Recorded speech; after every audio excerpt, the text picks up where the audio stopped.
तर आम्ही एसआयटीला भेटायला गेलो तेव्हा सगळे गेट बंद केले होते असं सुषमा अंधारी यांनी म्हटलं। मग संशयित चाकणकर भगिनींना शिर्डीमध्ये विशेष वागणूक कशी असा सवाल देखील त्यांनी केला। चाकणकर भगिनींचा तामझाम पाहता कोण कुणाला फसवतंय कळत नाही असं अंधारी यांनी म्हटलं आहे।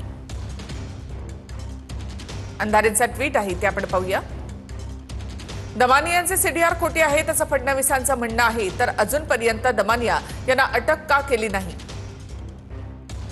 दमानिया खरं बोलत असेल तर चाकणकर भगिनींना अशी रॉयल ट्रीटमेंट कशासाठी। पोलिसांना चाकणकरांची चौकशी करायची होती की चाकणकरांच्या वकिलांकडे कुणाला काही संदेश द्यायचे होते।